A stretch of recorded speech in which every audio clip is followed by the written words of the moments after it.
The swarthy bee is a buccaneer, a burly velveted rover who loves the booming wind in his ear as he sails the seas of clover. A waif of the goblin pirate crew, but not a soul to deplore him, he steers for the open verge of blue with the filmy world before him. His flimsy sails abroad in the wind are shivered with fairy thunder. On a line that sings to the light of his wings, he makes for the lands of wonder. He harries the ports of the hollyhocks and levies on poor sweetbriar. He drinks the whitest wine of phlox, and the rose is his desire.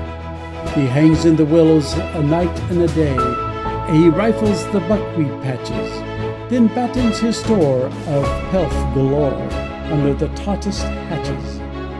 He woos the poppy and weds the peach, inveigles daffodilly, and then like a tramp abandons each for the gorgeous canda lily. There's not a soul in the garden world but wishes the day were shorter, when mariner bee puts out to sea with the wind in the proper quarter.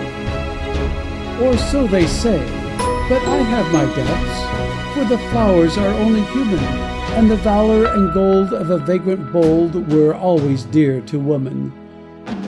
He dares to boast along the coast the beauty of highland heather, how he and she, with night on the sea, lay out on the hills together. He pilfers from every port of the wind, from April to golden autumn. But the thieving ways of his mortal days are those his mother taught him. His morals are mixed, but his will is fixed.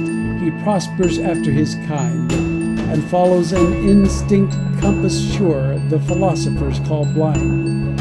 And that is why when he comes to die, he'll have an easier sentence than someone I know who thinks just so, and then leaves room for repentance. He never could box the compass round.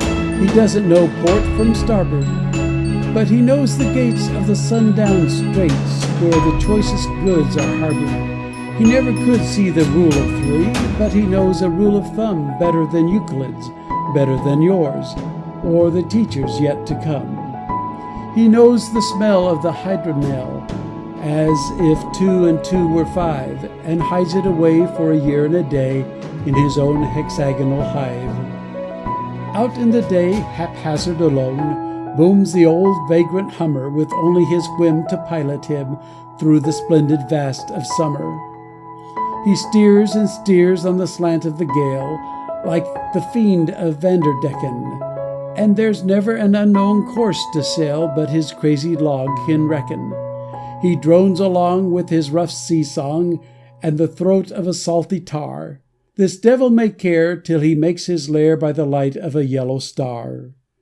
He looks like a gentleman, lives like a lord, and works like a Trojan hero, then loafs all winter upon his hoard with the mercury at 0.